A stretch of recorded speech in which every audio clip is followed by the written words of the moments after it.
tried to warn Swami Advayatmananda about this microphone last night. I feel so bad.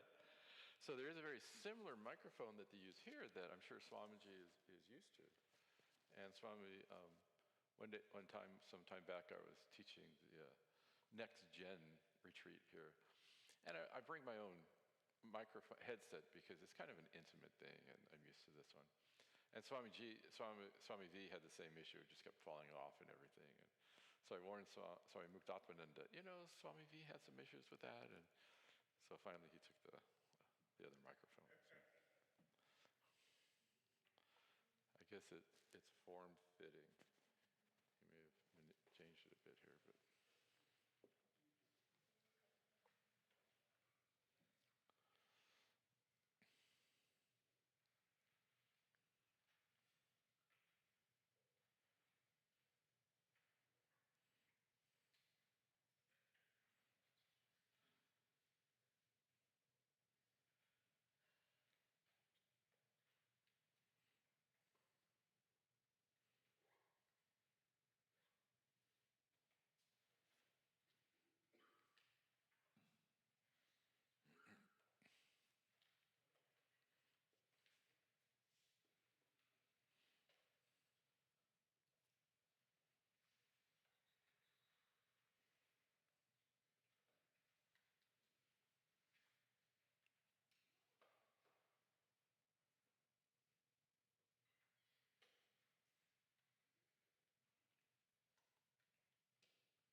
Let's try chanting together this time. Again, the mantra is on page 2. By the way, verses in the Smriti, like the Bhagavad Gita, the Mahabharata, Ramayana, are called shlokas. These are all called shlokas. Verses in the Shruti, in the Vedas, are usually referred to as mantras. So this is here's a Shanti Pata or Shanti mantra. Om Sahana Vavatu Sahanau Bhunaktu Sahaviryam Karvavahai Tejasvinavadhitamastu ma vidvishavahai. Om Shanti Shanti Shanti. We are on verse 3, which is on the top of page 7.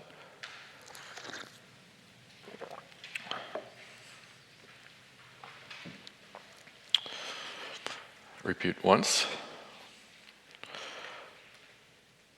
Didada mukhabhasako darpane drishyamanaha Mukhabhasako darpane drishyamanaha Mukhatvat prataktvena naivasti vastu Mukhatvat prataktvena naivasti vastu Chidabhasago dhishu jivo pitadvat Chidabhasago dhishu jivo pitadvat Sanit Sanityopaladhi swarupo hamatma.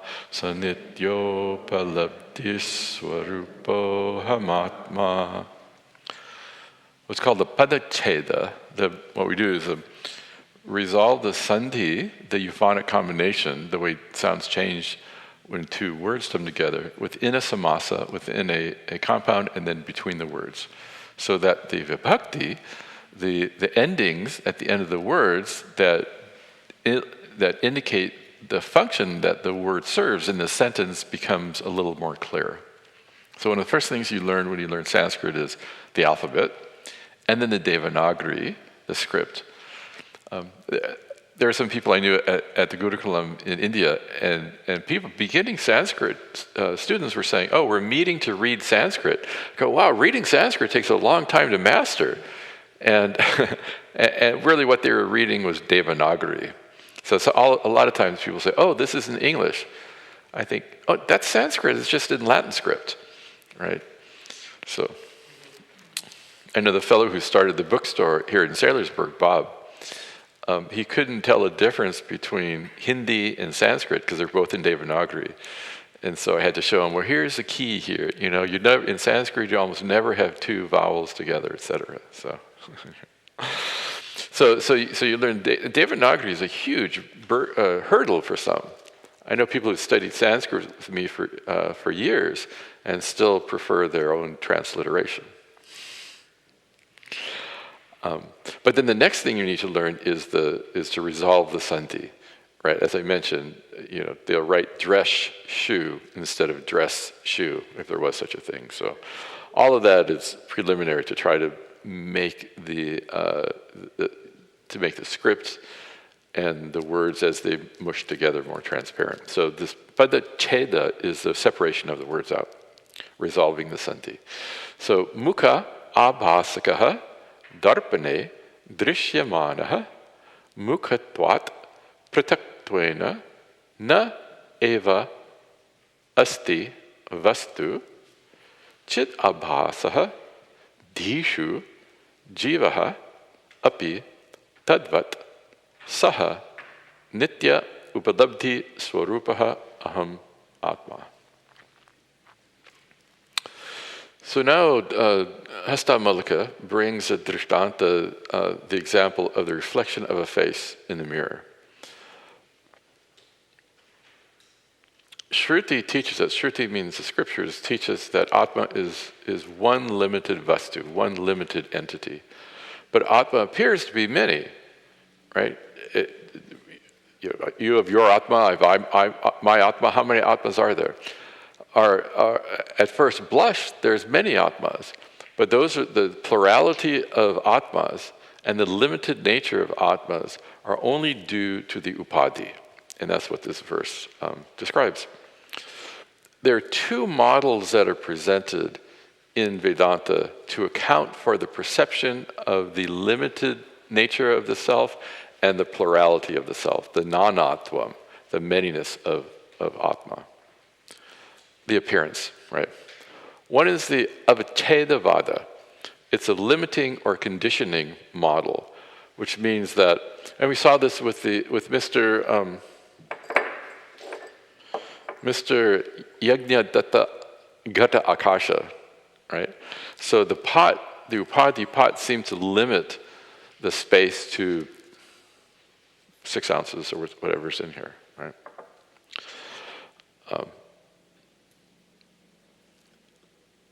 And so due to the gata upadhi, the space seems to be limited to the volume of the pot. And the attributes of the pot seem to be the attributes of that Mr. Yajnadatta. And a portion of space seems to be, of limitless space seems to be being carved out by the pot. But this is only from the perspective of the gata upadhi, right? You can say space is limited only from the perspective of the pot. If you switch your vision, right, from foreground to background, so to speak, you recognize that space is not limited because space accommodates the pot.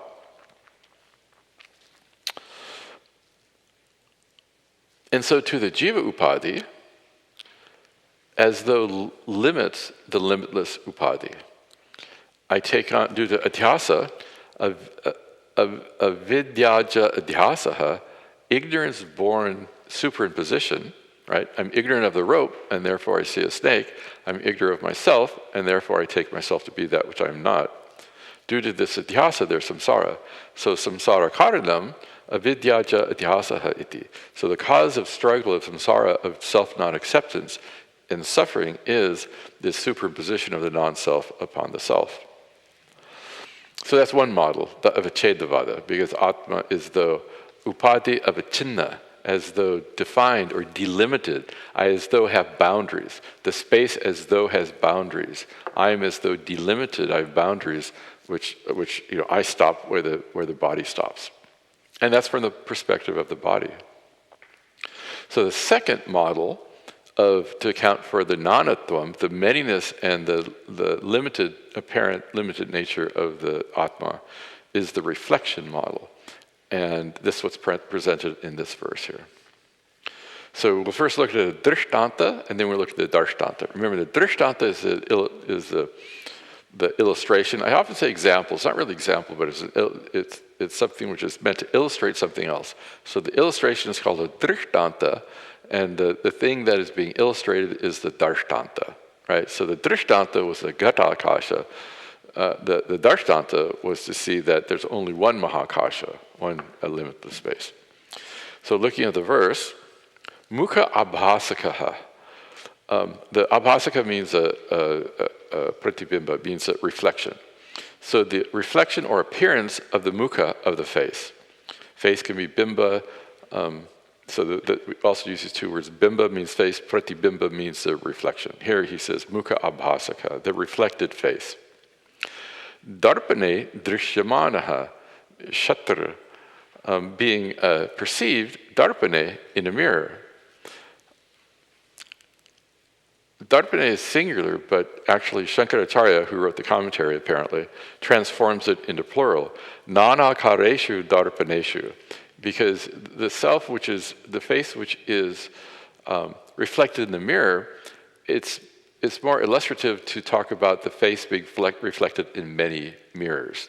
So that's the example, or the illustration, right? One face is reflected in many mirrors. Imagine a fun house. Have you ever been to a fun house where back in the day we had very simple enjoyments? You'd go to like the county fair, and there'd be maybe there's a room and there'd be all these mirrors, and you'd look at one mirror and you'd look like you were 10 feet tall, and you looked at another mirror and it looked like your face was 3 feet wide. Another mirror looked like you had a bulbous nose, right? Some people, I should say, have these mirrors to put makeup on, and you look at it, it's like, whoa, that's way too close for comfort. But so in one mirror, you seem to have, all these different attributes due to the nature of the mirror, or in TikTok filter. Anybody here ever been on TikTok? Don't tell me no one has ever looked through TikTok. Or it's very TikTok. There's some filters that make you look like you have a big forehead, or there's a filter that makes it look like there's spiders on your face. So that's a joke, is that, hey, let's take a selfie together, and your companion looks and there's spiders all over their face, right? If I mistake myself to be the reflection, and I take the reflection to be real, both of those are operative here, then I become qualified by the mirror, or the face of the phone with the spiders crawling all over it. And I'm in for a world of hurt. That world of hurt is called samsara. So he continues, na eva asti vastu, but the reflection is indeed not true. It's not a real object, right? Na eva asti vastu, it's not a vastu. Vastu means a thing, meaning a sadvastu, it's not a real thing. Prataktvaina, it's not a thing that exists separately. The reflection is not a self-existing thing. Prataktvaina bheda navidyate. Reflection does not exist separately, independently of its own, mukhatvat. Because the reality because the reflection's reality is the original face itself. Mukhatvat, parmartataha mukha swarupatvat is what the Bhashya says, because of owing, the reflection owes its reality to the original face. And we'll be exploring this. The reflection swarupa is the original face. Swarupa means true nature. Eventually I'll feel comfortable that we all have enough medha shakti, enough memory capacity to remember some of these Sanskrit words.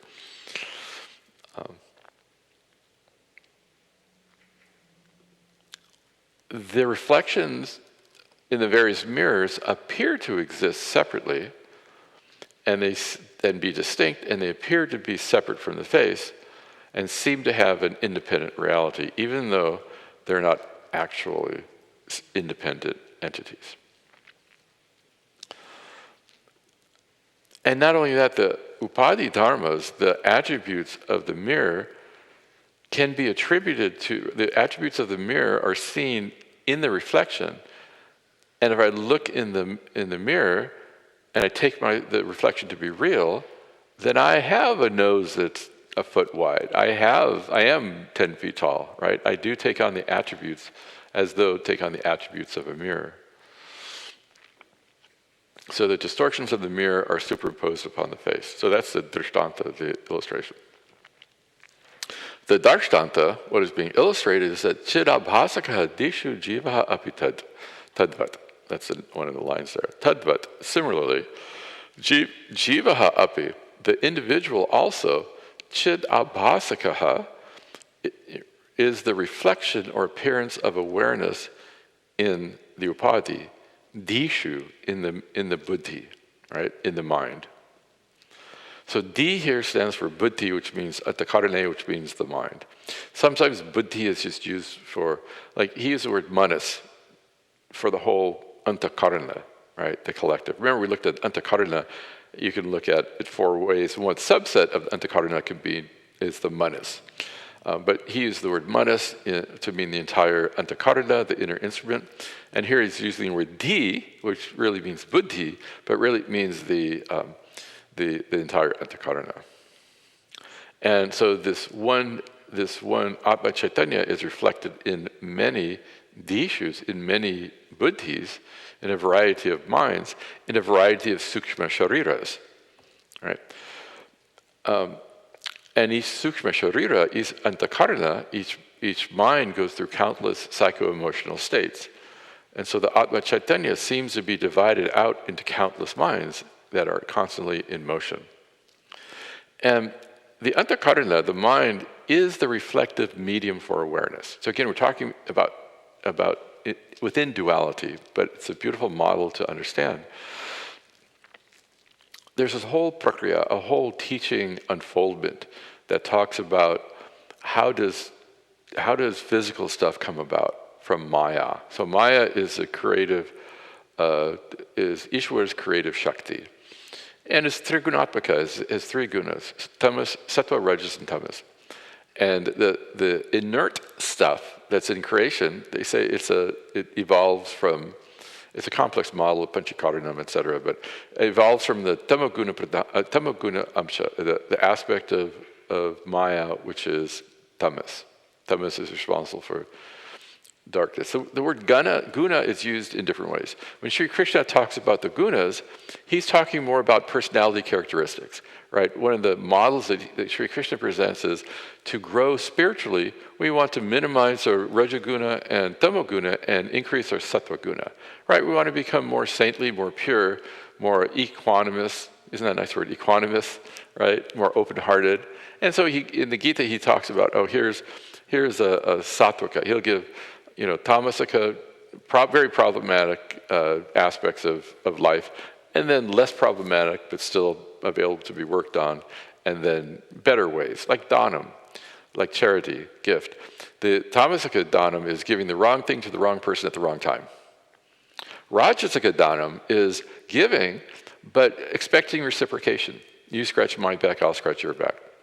But sattvika dhanam is datavyam. Iti, just saying, there's a need and I'll fulfill it. It needs to be given, and so I'll give it. And that's a pure way of giving.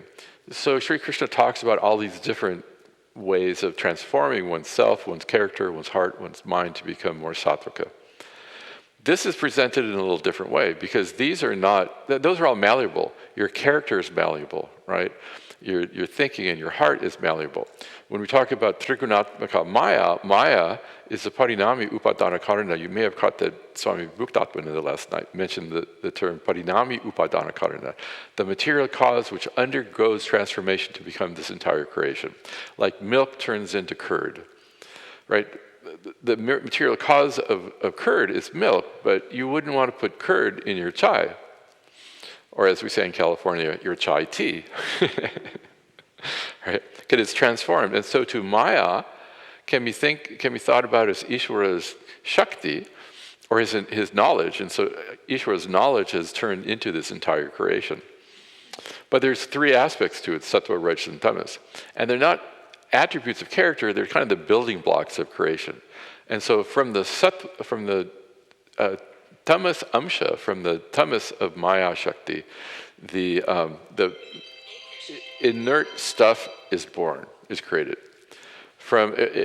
Like this, we look at it from the jiva perspective. The physical body is born of tamoguna. The active parts of the individual are born from rajas, because rajas is responsible in the model for activity. So the karmendriyas, there are capacities to act, and the prana, the panchapranas, which we looked at this morning, the enlivening forces, prana, apana, etc., are considered to have come from the rajaguna, the rajas of Maya. And then what comes from the sattva guna of Maya is that which has the ability to reflect awareness. And so the antakarana is said to be born of sattva guna, and it reflects awareness, and it seems to manifest awareness, right?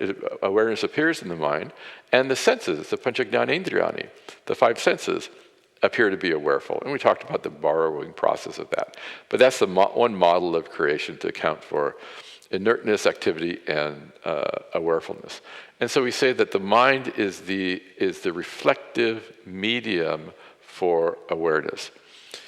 It's the inner instrument. And just as the mirror's nature is able to reflect the face, so too the antakarana is able to reflect awareness, being a product of sattva guna.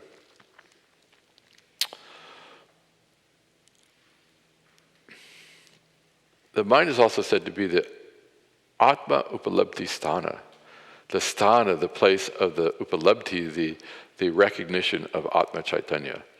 Where does knowledge take place? You don't have to say, I hear people say, well, I thought in my mind. Well, where else are you going to think? I thought in my nose. I had this thought occurred in my nose. No, the thought occurs in my mind, right? Knowledge takes place in the buddhi, in the mind. And awareness manifests, is present always in the mind, but avidya ignorance covers that, the reality. It's always present. I always know I'm awareful, but the reality of that awareness that's present in the mind is covered, and therefore when I gain knowledge, that covering is removed, and I appreciate awareness as it is, and so the buddhi is the Atma Upalabdhi Sthana, the place for the recognition of Atma, because Atma is present there as awareness. And that reflected awareness, that chidabhasa, it's called elsewhere, is called the jiva. So what is the jiva? Who gains enlightenment? Everybody asks, who gains enlightenment? Does Atma gain enlightenment? Moksha? No. Atma is nityamukta, always free. Does the mind gain enlightenment? No, because the mind is inherently jada. It's not inherently awareful, right? It enjoys no inherent awarefulness. So who gains moksha? The jiva. What's the jiva? The jiva is this chid abhasa, the reflection. It's a confluence between the upadhi and chaitanya, and that's called the jiva, right? And so it's the jiva who's the combination of both of those, and that's what he's saying here. And so this jiva suffers the same predicament as the mukha bhasaka darpanetra shamana, as the reflection of the face being seen in the mirror. its true nature is distorted in that context.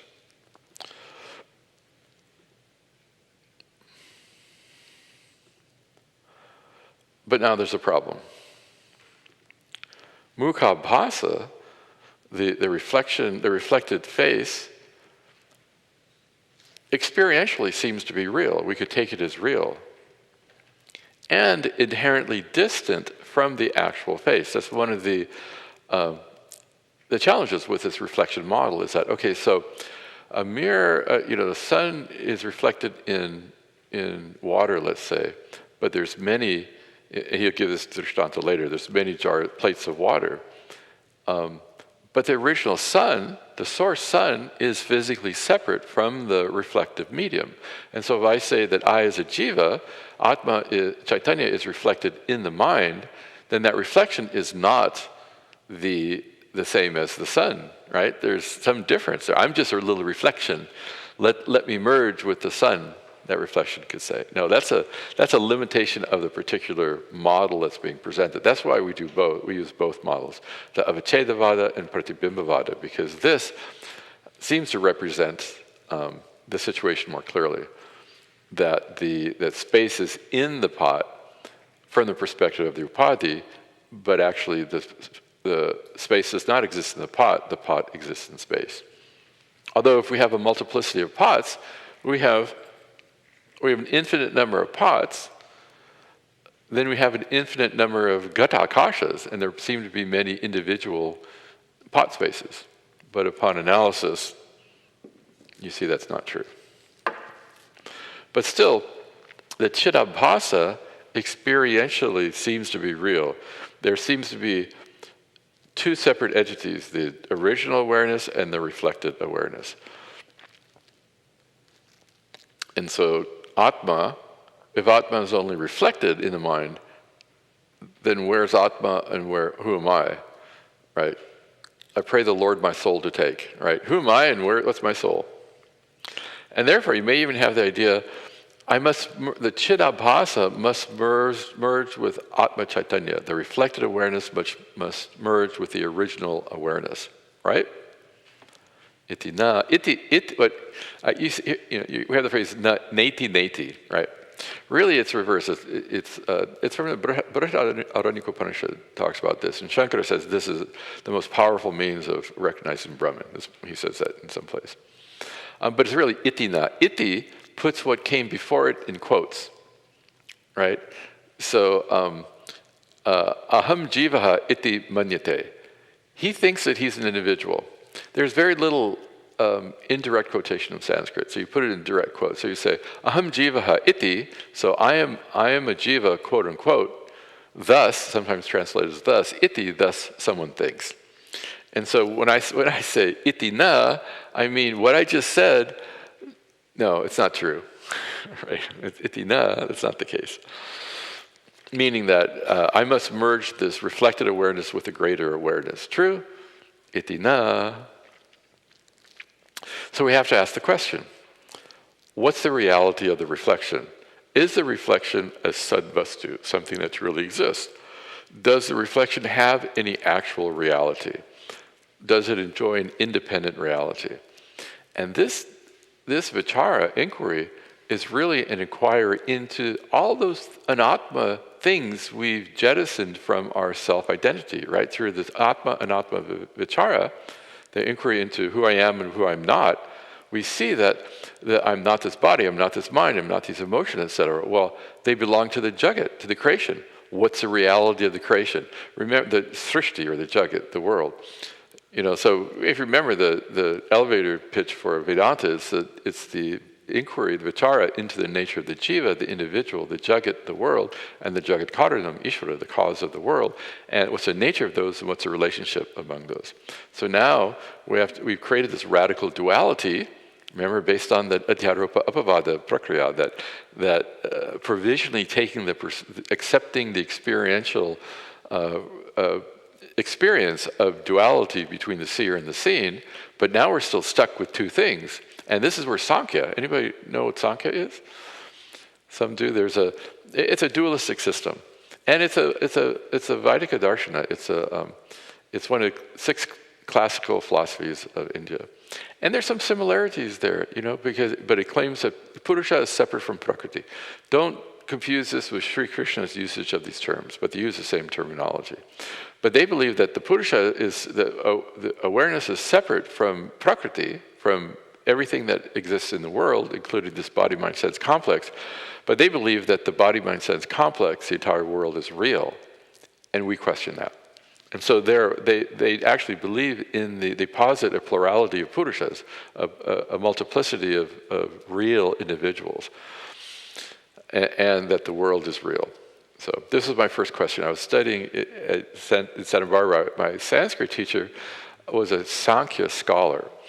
And I had been practicing a cognitive sadhana of Drikdarsha Viveka before I'd even kind of heard of it, from Puja Swamiji. It's in Viveka Chudamani and other texts. But that's kind of a Sankhya thing too, to cognitively differentiate the self from the not-self. They have different ideas of what the self is and different ideas of the reality of the non-self, but still, it's a very cognitive process. And so I was kind of doing this, and when I heard Puja Swamiji give a talk, the first talk I heard was, as I mentioned, there's 2 things in the world, me and everything else. And then he brought us back, is your body you? Are the senses you? Is the mind you? All that, right? And so he seemed to be doing the same thing that Sankhya was doing. and so we met him in his hotel suite after the class. I was just blown away. I knew I'd found my guru, right? Some people say, oh, I saw this teacher across the room and I know it was my guru. I heard my teacher unfold reality before my eyes, and I said, I got to hold on to this fellow's Angavastram, carry. And then I heard that they're finishing up a 3-year course, and they taught the Ashtadhyayi, the Vyakarana Sutras, the classical study of Sanskrit, and I was finishing up Sanskrit classes there, and so I was hooked. But my first question to Puja Swamiji was, so because I didn't understand what we're going to be talking about here, the mithyatvam of the creation. And so I said, well, I didn't understand anything. What's the difference between Sankhya and Vedanta? Because he didn't have the time to give the complete vision. He just left us with this radical duality between the self and the not-self. And I wasn't being arrogant, I was just very sincere. And that's how I understood Sankhya was. So I said, well, what's the difference between Vedanta and Sankhya? Because we both seem to be doing this Purusha Prakriti Viveka. And he kind of just looked at me and smiled. and he knew that I had enough knowledge to be dangerous and enough knowledge to not bless me, right? But he I don't remember what he said, but I just imagine him rolling his eyes and saying, stay with me, boy. We'll figure this out together. Anyway, so the question is, does the anatma have any reality? And so with this, in the Drishtanta, the Hastamalakiyam says that mukha abhasaka na eva asti vastu, that the reflection is not an independent entity. And the Darshtanta correlates this. Chidabhasaka na eva asti vastu. So you have to read that in there. The reflected awareness is not an independently existent entity. So he's using the example of the reflection to correlate with the reflection of awareness in the mind and interrogate its reality. So what's the nature of this reflection? So I think these are a little bit out of order if you look on page 21. I actually scrambled to put the page numbers in at the last minute so I could tell everybody where we were. Let me see. So at the... no, this would be, let's see. So we talked about the...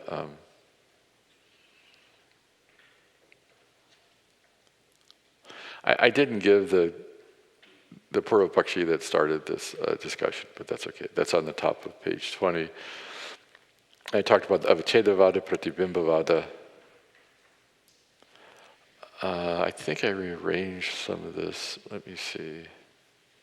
Yeah, so in the middle, sorry about this, the middle of page 21, the kind of 1, 2, 3, 4, fifth line down, you see Sat Chet na Badhyeta, Asat Chet na Pratiyeta. So, is it real or unreal? Right? Is the objects of our experience real or unreal? We do not say all of this is an illusion. Maya has a very technical definition. It's the parinami upadana karana, the material cause that undergoes transformation to become this creation. It's Ishvara Shakti, right? So in that dualistic model of Shiva and Shakti, right, Shiva and Parvati, in that model, Shiva represents Brahman, who is the Vivarta Upadana Karana, which is the material cause of creation that undergoes no change. Like the snake, which represents Brahman. Brahman is that which gives being to the entire world, but Brahman didn't become the world. The Brahman gives existence to the world. So the rope underwent no change to become the snake, and so Brahman underwent no change to become the creation. So how did the creation come about? Maya transforms into this entire creation, Trigunatmaka Maya, which is made of these three gunas. And so it's the parinami, it enjoys parinama, a transformation into this entire creation. And so Maya has a very technical definition. We don't say, you could say all this is Maya, but you're looking at it from the manifest creation. Really, all of this is Brahman, because Maya has no reality. Maya is mithya, which we'll see, has no reality other than Brahman. But people say, oh, Maya is illusion, because Maya viva prajambhayatyapi mahayogi vayasvaichaya. So in the Sri Dakshinamurti Stotra, Ishvara is created, is compared to a Mayavi. Maya does mean magic, and a Mayavi is one who wields magic. So in the Sri Dakshinamurti Stotra it says that Ishvara creates this world like a magician creates an illusion. But Maya, I shouldn't even use the word illusion, creates a trick, right? But we don't say it's an illusion, right? Ishvara is compared to Mayavi because he knows the magic, right? A magician is not fooled by the magic. Those who don't know what's behind the magic think that the trick is real. You really are pulling rabbits out of the hat. You really are sawing ladies in half, right? Itina, right? Because Ishvara has no avarana shakti. Remember, avidya, ignorance, is twofold: the avarana, the veiling power, and the vikshepa shakti, the projecting power. So we suffer from both. The reality of ourselves is covered by the avarana shakti of avidya, and therefore the anatma is superimposed upon me. The reality of the rope is covered, and therefore it creates a blank slate upon which I can superimpose the snake. I, as a jiva, suffer both. Ishvara just has the vikshepa shakti. You can think of Maya as Ishvara's vikshepa shakti, projecting power, manifesting power. So he's the magician who wields that power. I met Pujya Swami in 1981. I have never heard him use the word illusion. Never. I may have fallen asleep once in a while, I don't know. But we never say the world is illusion, because it's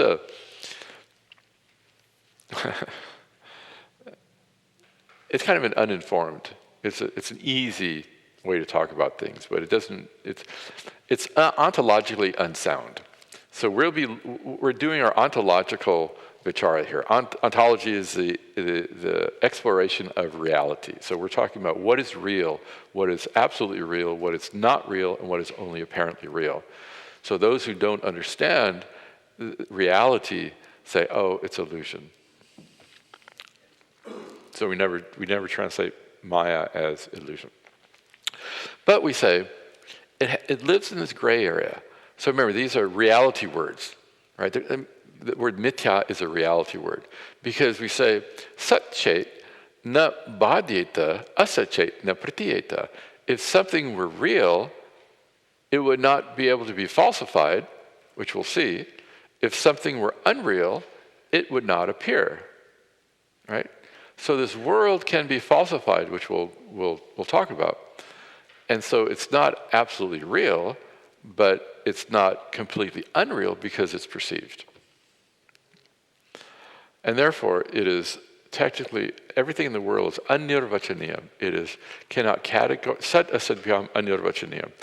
It cannot categorically be said to be real nor unreal.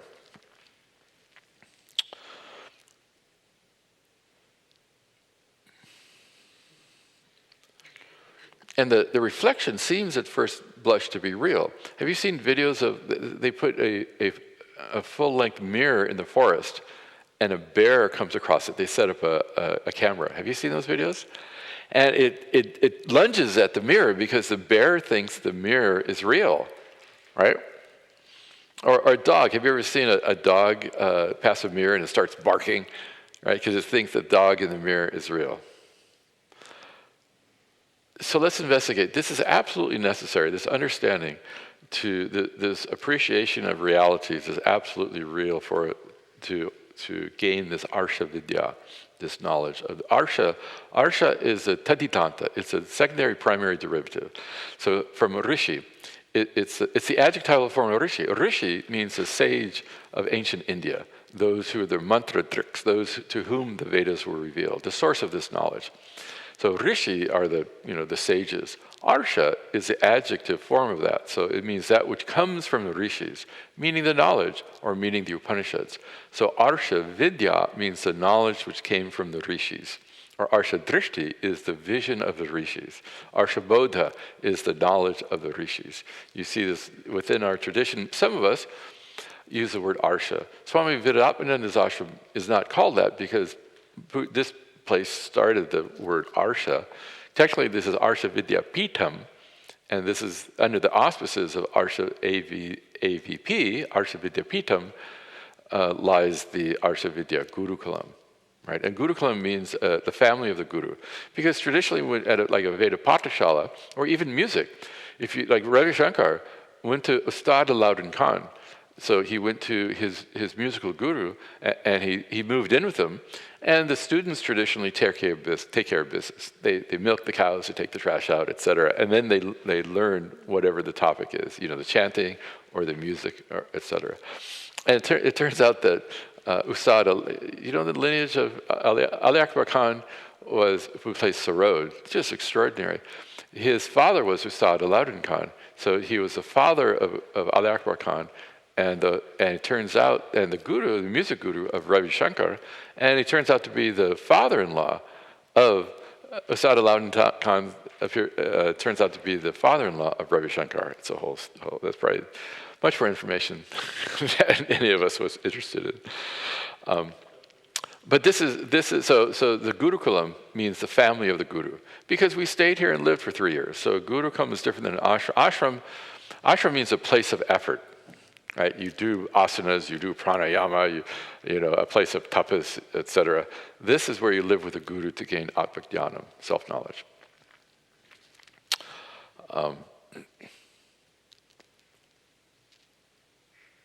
So you have to be brave to understand this. A jignasu, someone who wants knowledge, must boldly go where no one has gone before. Well, all the sages have gone before. Moksha is the final frontier. Anybody know what Somebody's laughing. Anybody know what I'm talking about? I make all these cultural references, and then I look into the eyes of my audience and I say, "No one's watched Star Trek before? I can't believe it." Anyway, English lacks certain important ontological terms, certain reality terms. So when we start the investigation as to what is real, we posit satyam. Satyam is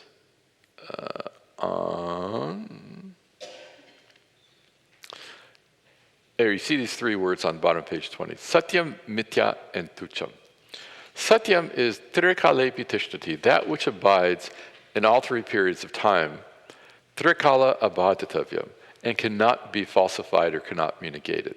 That which is absolutely true, satyam, right? As a satyam jnanam anantam brahma, the definition of Brahman in the Taittiriya Upanishad. That which is absolutely true does not come and go in time. That which truly does not exist enjoys the ontology, the reality of what we call tucham, atyanta abhava, complete non-existence. And so the traditional examples that are given are Shashavishana, the horns of a rabbit, horns of a hare. Although someone long ago sent me a Photoshop picture of a rabbit with these big antlers, so. Or Vandhyaputra, the son of a woman who has no children. Or a square circle. No such thing, right? So that's something that's completely unreal. I get some of my best material from Puja Swamiji, of course. All my best material from Puja Swamiji. What do we have here? We have a cup, right? It seems to be real. It has a functional reality, right?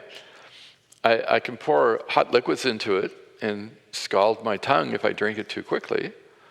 We have a cup here. I say there's no cup here. There's no cup here at all. Oh, it's just an illusion. No.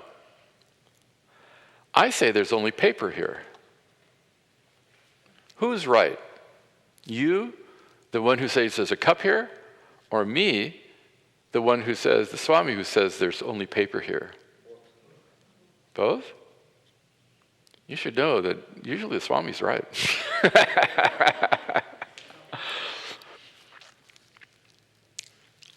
It seems like they're both a functional, because something has a function doesn't mean it has reality.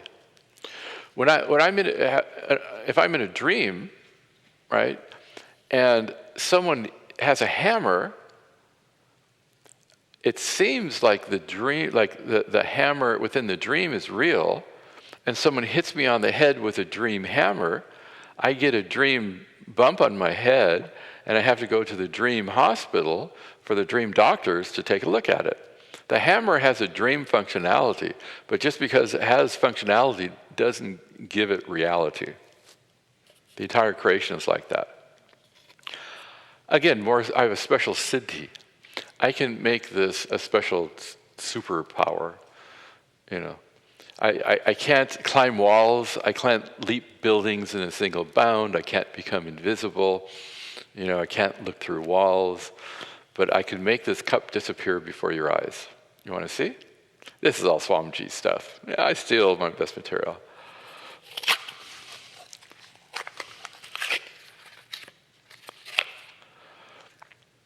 Who's right?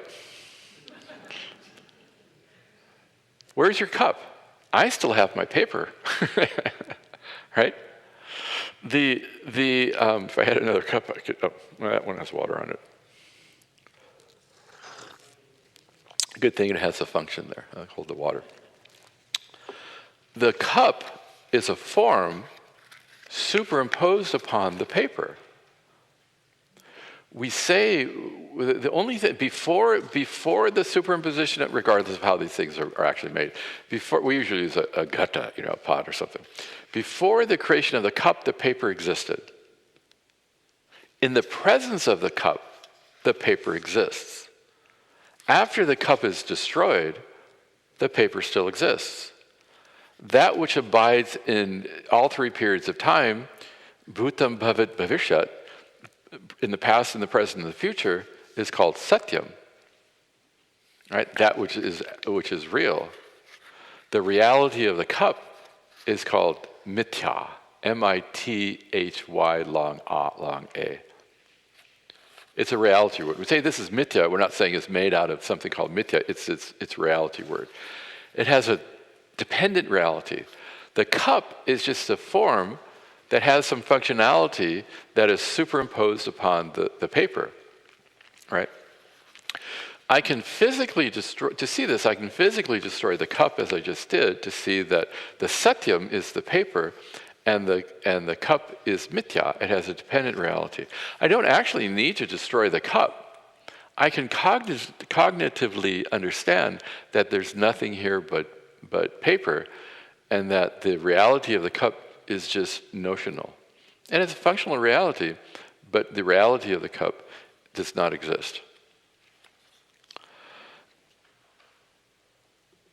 And so we say, if you look further down, we see the definition of satyam and tucham, and then we see Sat Asadhyam Anirvachaniyam at the top of page 21.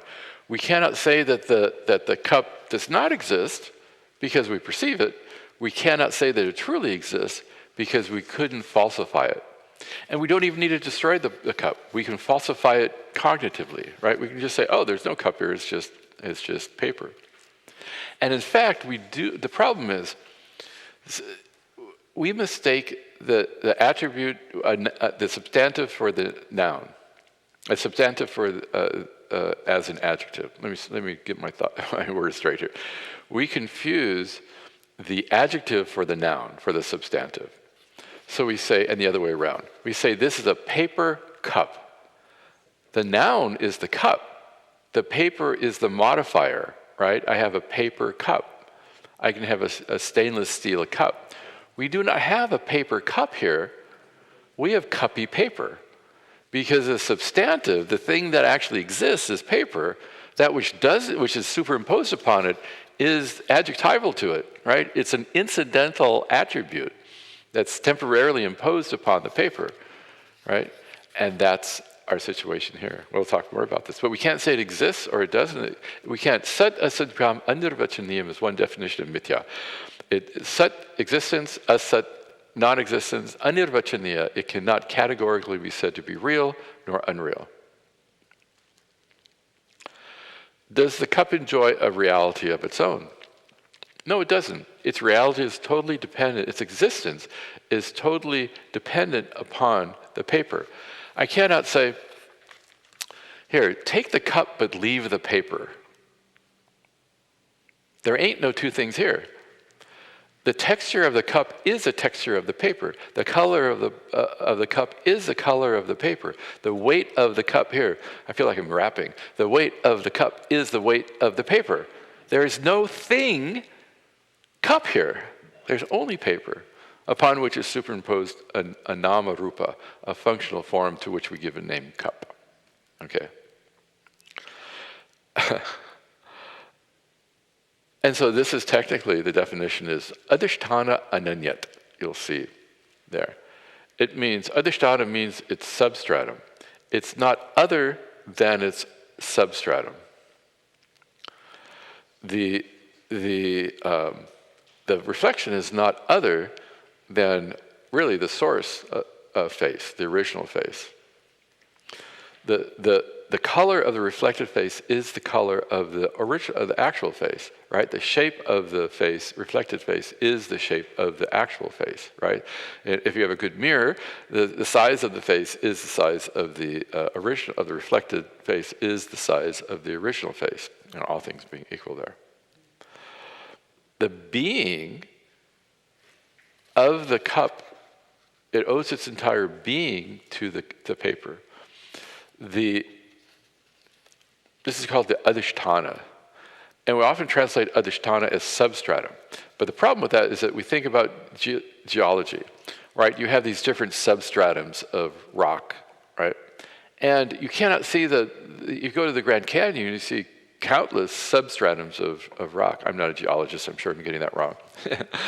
But the top layers hide the bottom layer. The nama rupa, the name and form, the word and meaning, the cup does not hide the adhisthana, the substratum. The superimposed form does not cover the paper. Mithya does not hide satyam. This entire body-mind-sense complex is just functional nama-rupa, name and form, superimposed upon Atma Chaitanya. It's anirvachaniyam, and it's not other than its substratum, and it doesn't hide Atma. This body and mind and thoughts have no independent reality. The existence of the upadhi is dependent on the existence, which is the nature of the Atma. So here we can say, and the next definition is prag pradwansa abhavat. So the cup enjoys a prior and posterior non-existence, right? So it's not persistent. And technically, this is not a complete definition of mithya. It's not a totally, because there's a certain problem. If I say mithya everything that's mithya enjoys a pratwamsa abhava, a prior and posterior non-existence.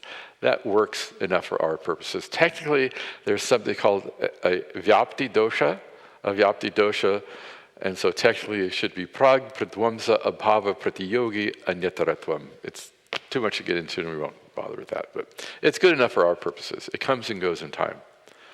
But is the cup a singular, irreducible thing? No. So even when there's a cup, I can see there's a lip, there's the main part, there's the bottom, right? And I can even tear off pieces, and I can deconstruct this into smaller and smaller pieces, right? So anything that is deconstructible is mithya. Anything you can chop in half enjoys the ontological status of being mithya. Now, and so we say there's names within names, namni namani. You'll see that towards the bottom there. Namni namani, names within names within names. Within the name of the cup, there's the name paper. Within the name of the cup, there's the lip. Within the name of the cup, there's the bottom. Within what we call the cup, there's this piece of paper, which we'll call Parvati. We'll call this piece of paper Rama. We'll call this people, right? You can name all these pieces. There's nothing in this world that's not deconstructible. And to see that, you don't actually need to rip it apart. You can see that this is made of parts. A lamp, there's no lamp here. A lamp is a convenient label we give to this construction that has some functionality. All that's there is paper and glass and filaments, or whatever a light source, and some plastic, right? There's no one thing that actually exists. The lamp as though exists, and it has a functional reality, but does not truly exist. And the curiosity is that when I said we mistake the substantive as an adjective, we think this is a paper cup when really this is a cuppy paper. We think this is a wooden table when really it's actually tabley wood, because the substantive, the thing of substance here is wood. The form is superimposed upon it, right? If I turn this table around, is this upside down? Is it still a table? Well, I don't know, right? But there's really no table here. It's not an illusion. If I trip and hit my head on this, there's something real about that bump growing out of my head like it would be in a dream. But what's interesting is that at each of these levels, I can say, cup asti. Asti means exists, it is. The cup exists, the lip exists, the bottom exists, the shard exists, right? The piece exists. We say, there's everything about this we say exists.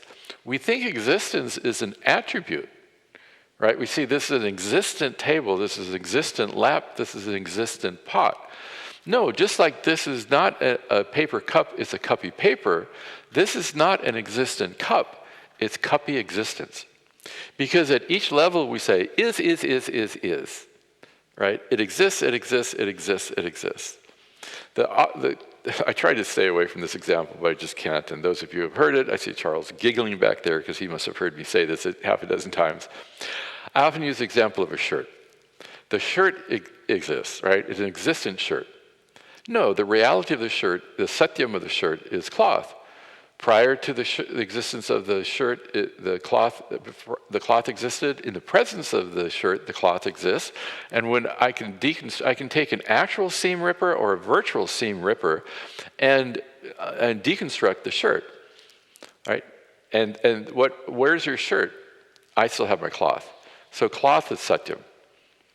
But cloth is not satyam because the shirt has no independent reality from the cloth. The cloth has no independent reality from the thread, right? Because I can tear apart the cloth and I still have my threads. Where's your cloth? Right? But the color of the shirt is the color of the cloth. The weight of the shirt is the weight of the cloth. The color of the cloth is the color of the threads. The weight of the cloth is the weight of the threads. I can take my unspinning machine and untwist the thread, and all I'm left with is cotton fiber. So the reality of the thread is the cotton fiber. I can look at a copper fiber and find that no, there's really no cotton fiber there, there's cotton cells. And I can keep going. In the cells, there's molecules, and there's atoms, and then there's protons and neutrons. And physics tells me that somewhere down there, there's subatomic strings, which I don't understand. But at each level, we say asti, it exists. We say the shirt exists, but then we say, oh, look, no, the shirt doesn't truly exist, it's just the cloth. So then we say the cloth exists. Oh, the cloth doesn't really exist, the thread exists. Is. We attribute existence as an attribute to something when really the only thing that ever exists is existence itself. And yet where can we look where we don't posit existence, right? This is not a paper cup, right? An existent cup. It's a cuppy existence. It's not an existent shirt. It's a shirty existence, a clothy existence.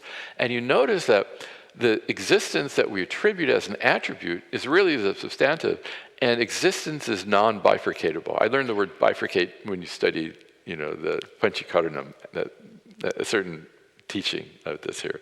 It means chop in half. You cannot chop existence in half. Existence is not separated out because we attribute it to the shirt or the cloth or the thread, right? There's one Ekam Eva Advayatmananda reality called Satyam. We use the word Satyam, that which is absolutely true. When we refer to Brahman, we refer to that same existence as Sat, as Satchit Ananda.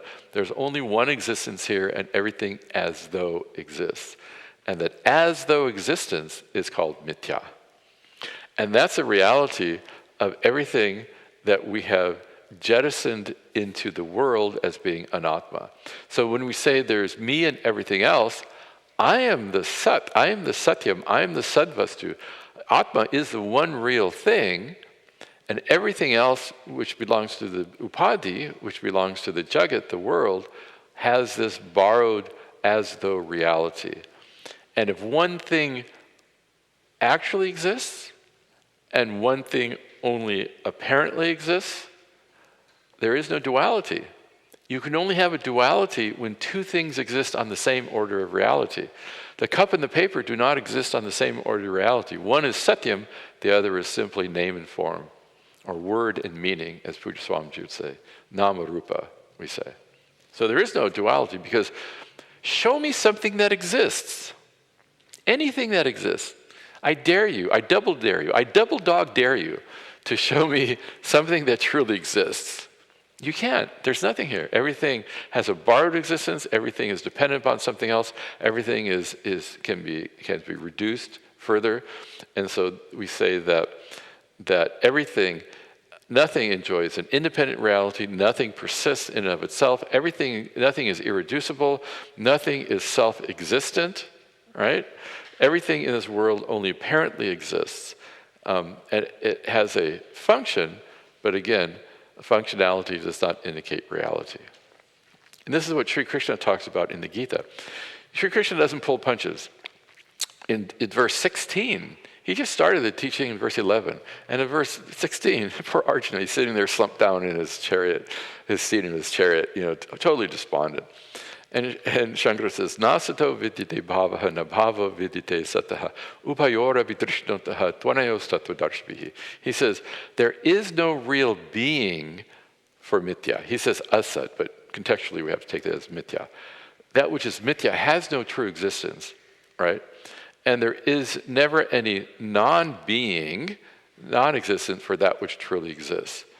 And the ultimate truth of both of these is seen by the tattvavits, by the knowers of truth. So he just he just dives right in there. So why is a reflection model used? So this mithya, you heard Swami Muktatmananda talk about mithya last night. It may have gone by very quickly, right? But Swami Paramarthananda says something very beautiful. So the experiences we have in life seem to be beneficial or problematic, right? We might invest $1 and we might get $20 back. Or we might invest $1 and it may turn out to be 50 cents. What accounts for that? We say it's daivam, right? All we can do is when you're shooting an arrow is just to knock the arrow, pull the string back, quieten our breath, concentrate, and release the arrow. And what happens between the time I release and the time the arrow lands is out of my control.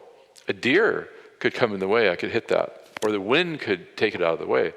This is called the unknown factor. We say, it's Bhagavan's grace. It's Bhagavan's grace. If it hits it, I can bring my jnana kriya and icha shakti to bear on the situation. I can bring my skill set, my knowledge, and my creativity or my desire to hit the target. But once it's out of my hands, it's out of my hands. And this is how a karma yogi deals with the experience in life. As my prarabdha unfolds, as my punya and papa unfolds, I get presented with advantageous and disadvantageous situations. I miss the traffic jam, or I get a flat tire. And so karma yogi, as I very briefly said the other day, sees everything as prasada. I love oranges, I get a banana back, right? I don't complain, because Ishvara is a very system of causality and is the karma paladatta, that which is the system which delivers the results of previous action. And so if I see that Ishvara is the giver of everything, all the givens in my life, your son, your daughter, your mother-in-law is a function of your karma, is your karma pala, is a result of your karma pala. And you work with the givens to accept what's given. Some things we can change, some things we cannot change, and some things is our toughest to gain, to nurture equanimity in the presence of things that may not be aligned with our desire system, right? Our ragas and dveshas. And so a karma yogi, Swami Advayatmananda says, how do we deal with the fructification of our papa, right? When what comes to us is something we prefer not to have. It aligns with our dvesha, right? We have ragas and dveshas. And karma yoga is meant to neutralize ragas and dveshas so they just become preferences. If a 6-year-old wants spaghetti and mom gives him the other way around. It works better the other way. If a 6-year-old wants pizza and the mom gives him spaghetti, he may take that bowl of spaghetti and throw it against the wall, because what he gets does not conform to his desire. Someone who has vairagya, someone whose ragas and dveshas, desires, likes and dislikes, have been neutralized into mere preferences, one might expect pizza and get spaghetti. Will someone who has vairagya throw the spaghetti against the wall? No, they say, tatastu, so be it. DK, it's fine, right? We'll work with spaghetti, right? No problem at all. So karma yogi sees everything that comes as grace, whether it conforms to you. And then you gain some vairagya through that Ishvara prasada buddhi, it's called, seeing everything as grace. Last thing I probably heard Puja Swamiji say here at this temple in real time is, everything is grace. It's all grace. It's all grace. When he took his last darshan here, before he went to India to attain Mahasamadhi, it's all grace. It's all grace. And that's the way to Ishvarize everything. Swami Advayatmananda has this very beautifully. He says, but for a jnani, everything resolves into mithya. You can still work with that model of Ishvara prasada, but for a jnani, someone who knows what it's all about, everything is as though. Because actually in the context where Sri Krishna presents this, the context is, how do you accommodate shitoshna sukha dukkadi? How do you accommodate a pleasant experience, an unpleasant experience, right? It's all mithya. It has no independent reality. We do what we can to rectify a situation. A jnani will turn the AC on if it's warm, and if it's not warm, tadastu, so be it, right? It's fine. And so jnani works with this. The problem is that oftentimes, even for those who study Vedanta for so long, we say, oh yeah, it's all mithya. Oh sure, that's theoretically possible. No, for jnani, it's their living reality, right? And so when I said one definition of Atma is that into which everything resolves, right, through that grammatical analysis of the word Atman, literally Atma, that's what it's meant. The karya, the product resolves into the cause. The product, the karya, the cup, resolves into its adhisthana, its substratum, its reality, the paper, the satyam paper, right? The entire world resolves into this one sad vastu, this one reality, which is my very swarupa, which is called Atma. Okay. So it is something to work with in a dynamic way so that to accommodate the vicissitudes of life. So it's not necessarily dismissive. I mean, you do what you can do to, Puja Swamiji actually started using the serenity prayer in many of his meditations here. Lord, grant me the serenity to accept the things I cannot change, the power to change the things I can, and the wisdom to know the difference. Right? It's a beautiful prayer. A lot can be gained from that, right?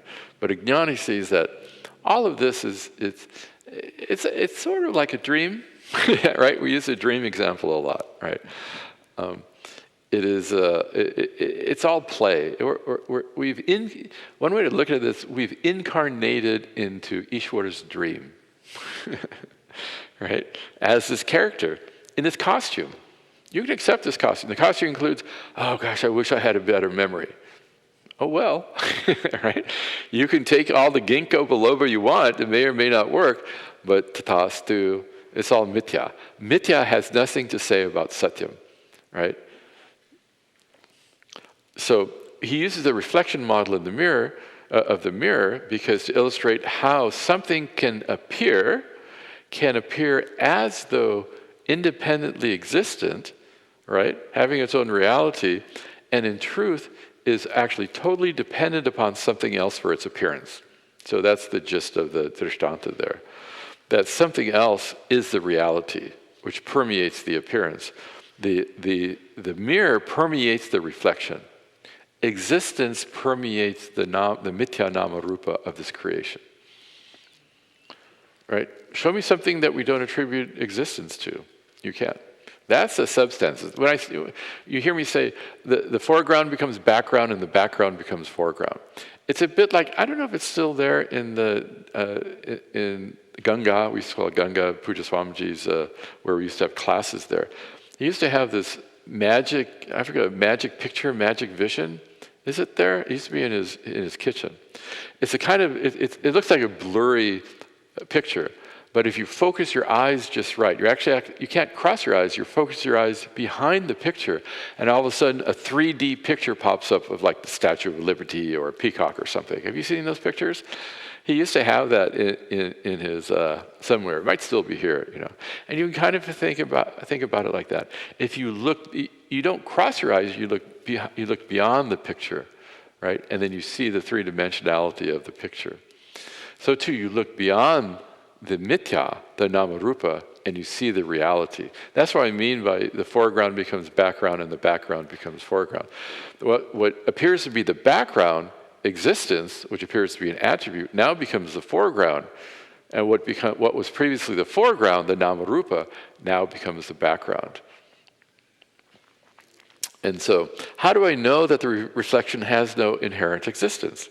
We can look at this logically too. So the Shravanam is to get the vision, to understand the vision of reality, and then we can apply our intellect. This is called mananam. Because reality does not need to be illogical. So we use what's called Shruti Anukula Nyaya, logic which is in support of the teaching. And so, in a nutshell, it's bhave bhavaha abhave abhavaha iti. So, bhave, when the face exists, bhavaha, the reflection exists. Abhave, when the face is not present, abhavaha, there's a non-existence of the reflection. So this is a logical process called anvaya vyatireka. And I give, I didn't talk about that. It's useful to know.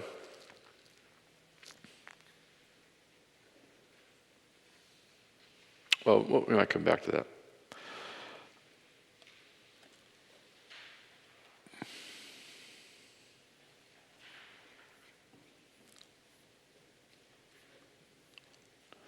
Oh, I think I took it out. Okay, good. Let me see. It's maybe somewhere else. Yeah, later on, for in the next verse, I get this whole section about logic, and we're not going to have time for that. But I'll give you the summary of what we're doing here. There's to see the dependency of two things. There's this logical process called Advaya Vyatireka. Advaya is the mutual co-presence, and I think I actually have this in. Yeah, so if you look on the top of page 23, Advaya Vyatireka Bhyam Vyapti Siddhi. It's used in understanding a logical syllogism, but we can use it in this situation too. It's used in this situation to establish the ontological status of something, the independence or dependence of something. So there's two tests. One is called Advaya, mutual co-presence, and one is called Vyatireka, mutual co-absence. And if both of these statements evaluate to true, then there's a dependent relationship. Okay, hopefully we're not getting too technical here. If one evaluates to true and the other evaluates to false, then an independence is indicated, which we'll see in the next verse. So this verse talks about the dependence upon the reflection upon the actual face. The next verse talks about the opposite, the independence of the face from the reflection. So we'll just look at this. So the paper cup. Paper is, cup is, right? The paper is present, the cup is present. True or false? True. Paper is not, cup is not. That evaluates to true. And so through this we can understand the cup is dependent upon the paper for its existence. In the presence of the paper, the cup exists. In the absence of the paper, the cup does not exist. So too, the face and reflection.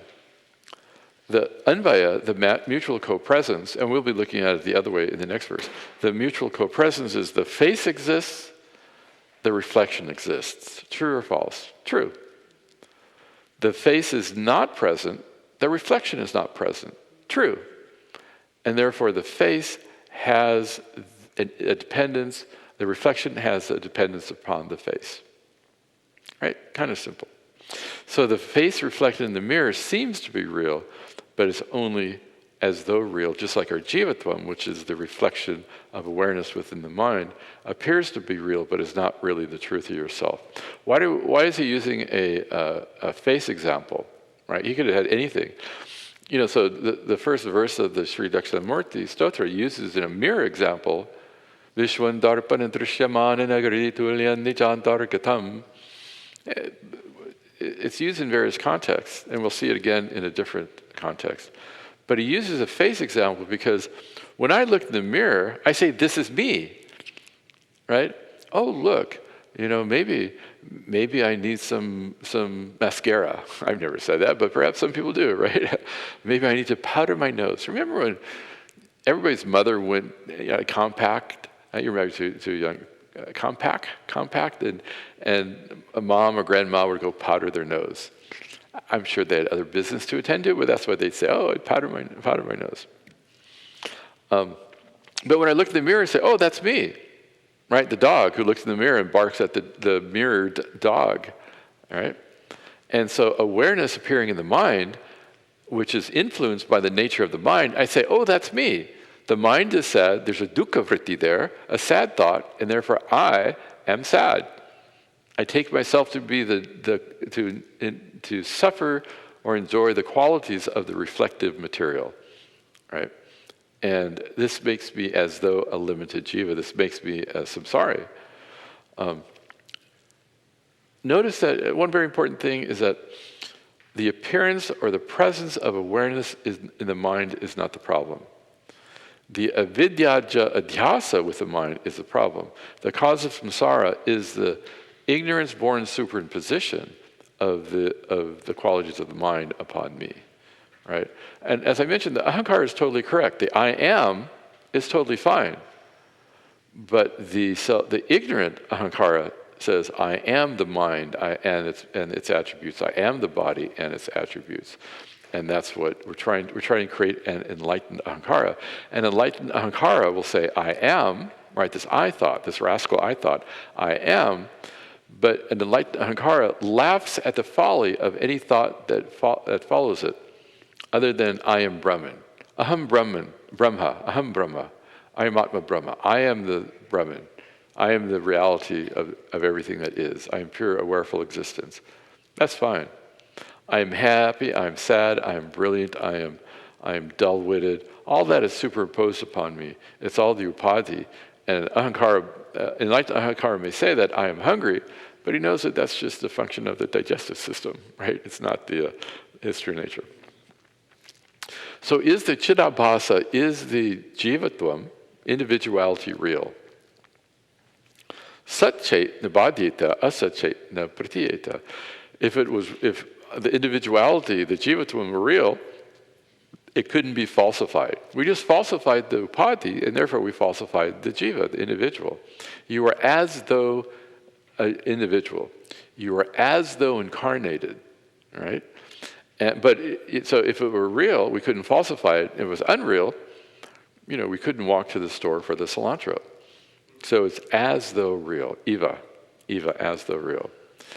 Does the jivatvam need to go away? Does individuality need to go away to reveal the pratigatma, right? For moksha to take place? No. Does the cup need to go away to reveal the paper? No. We just have to understand that there's only paper here, plus the name and form of the cup. Do I need to destroy the cup? No, I don't need to destroy the cup. I need for the paper to be revealed. No, I need to cognitively falsify the cup, right? The cup doesn't hide the paper. The jiva does not hide atma. Only avidya, ignorance, hides the atma, right?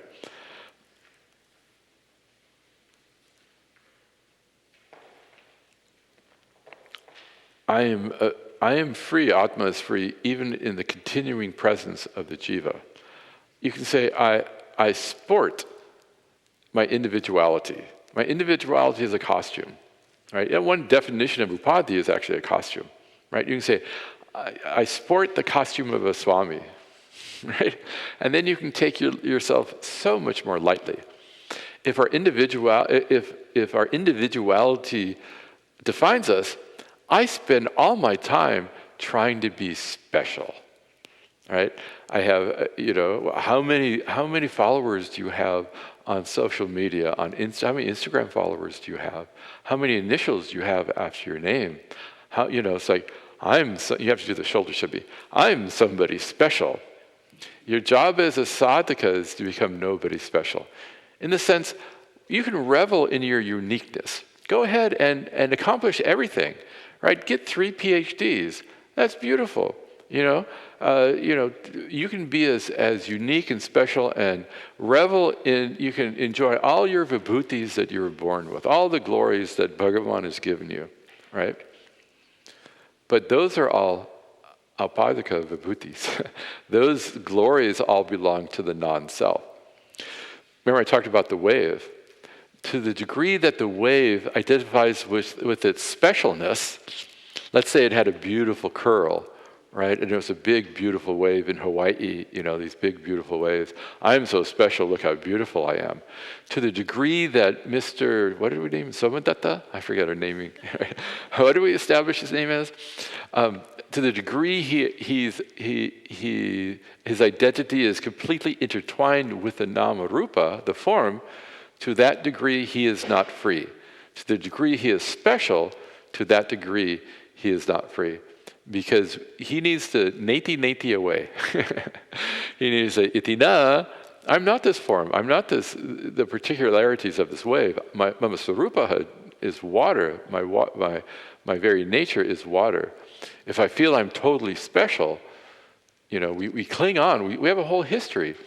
And our whole history defines us as somebody unique and special. Again, it's fine, because the jiva is an historical entity Atma is ahistorical. Atma has no history, right?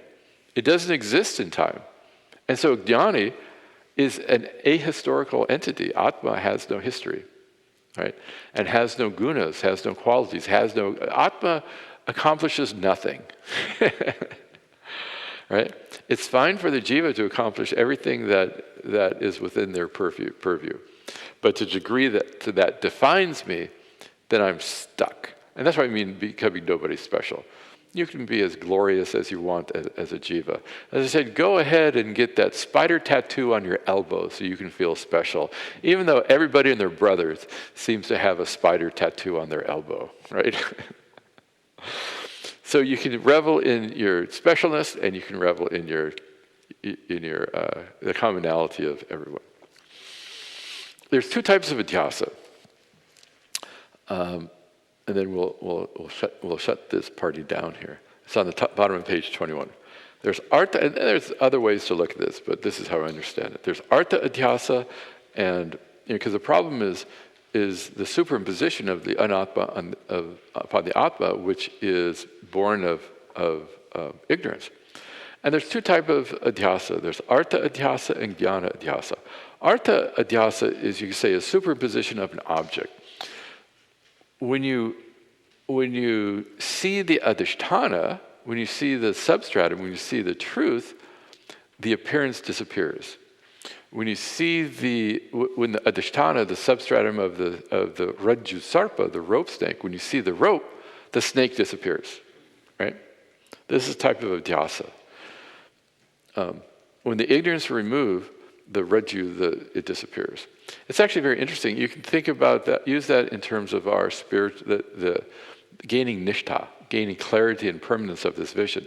I may know that there's a rope there after I see it once, but if I've walked by down that same path, I may still feel like, oh no, there's a snake there. And then I look again and say, oh, there's only a rope. And then the next time I may walk by and say, oh, I think there's a snake there. And you say, oh no, there's only a rope. And in time, with enough exposure to the reality that there's only a rope there, I can still see it, and I can still walk past it without any bhayam, without any problem, without any fear, because my knowledge informs my reality, my experience, and that the reality of that there's just a rope there is now anchored in clearly, I have jnana nishtha. I have clear, unshakable knowledge that there's just a rope there. Right, so you can use that imagery in terms of gaining clarity and making this one's living reality. So is that the type of adhyasa? The snake disappears when we see the rope. When you see atma, does jiva disappear? Jiva is adhyasa, is adhyasta atmani, is superimposed upon the self. Does the individual disappear like a flash in a pan? No, because then we'd have no gurus, we'd have no teachers, right? There'd be no wise people to share this vision, this understanding. There's another type of adhyasa called jnana adhyasa, which is, I don't know if a better translation, conceptual. There might be a better translation. But the experience of that which is superimposed, the nama rupa, continues even in the wake of knowledge.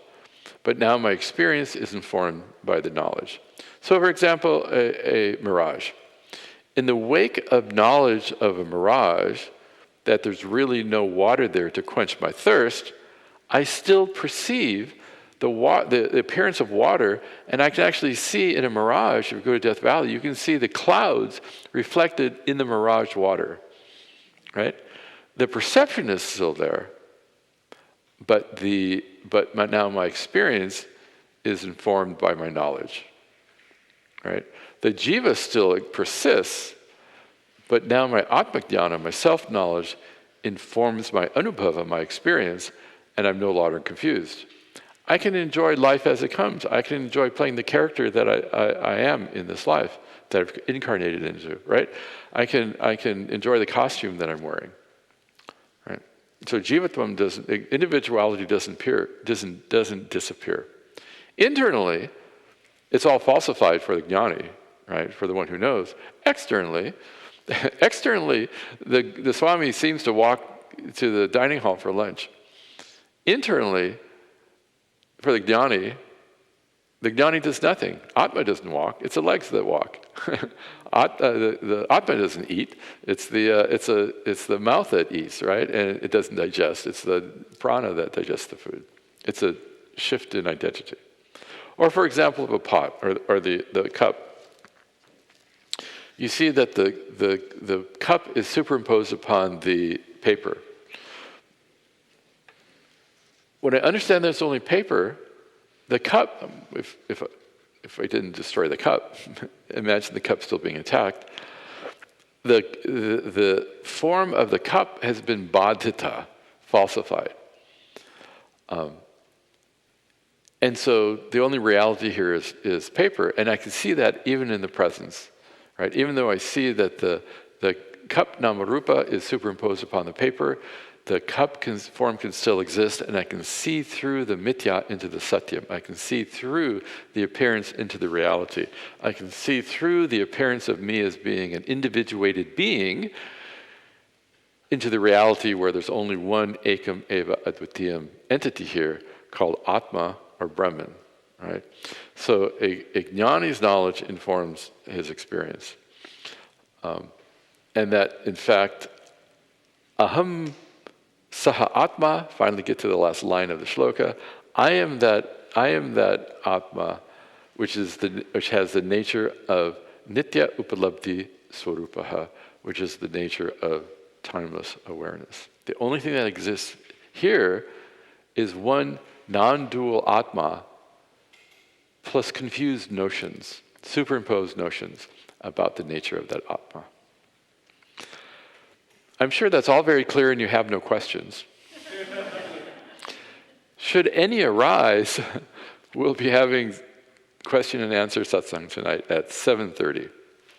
All right. Let's chant this together and pay attention to the swaras, to the tones, to the notes, right? There's only 2 notes here.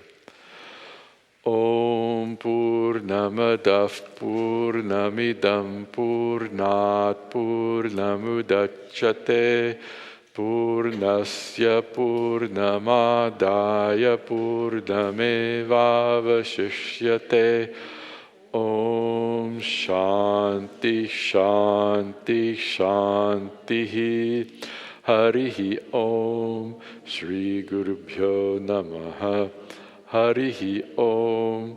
I think I may have mentioned, I feel like my elementary school choir teacher, whatever I'm chanting, because if you look at me, I know you're looking down the paper, but I'm going, Purnamadaf, no, not up here, Purnamidam, Om, Shanti. It's different. It's a Shanti, right? This is different. Shanti, Shanti, Shanti. Om Tat Sat.